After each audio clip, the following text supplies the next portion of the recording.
Gelsene bugün de senden danışım. Sen benim en güzel hayalim oldun.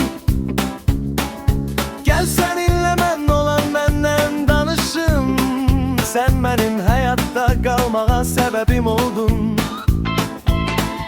Gel senin adı yüreğime yazım. Bir daha adını unutmayım ben. Gel senin bir defa elinden öpüm. Bir daha elimin nefrini unutmayım ben. Gel mənə sen de özündən danış. Danış ki sevirsən məni mən qədər.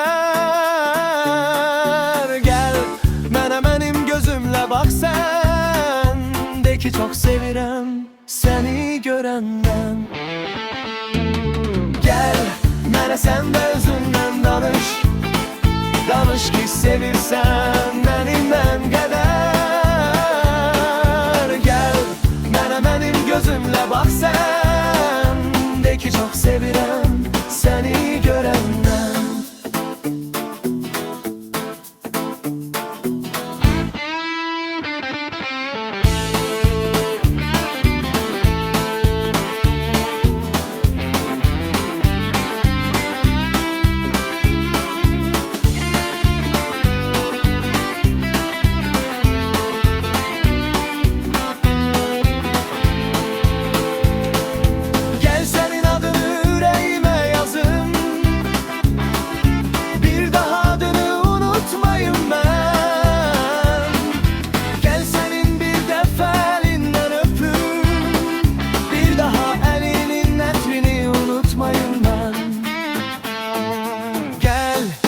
Sen de özündən danış.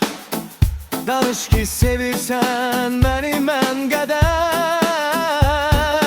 Gel mənə mənim gözümlə bax sen. De ki çok sevirəm seni görəndən. Gel mənə sen de özündən danış. Danış ki sevirsən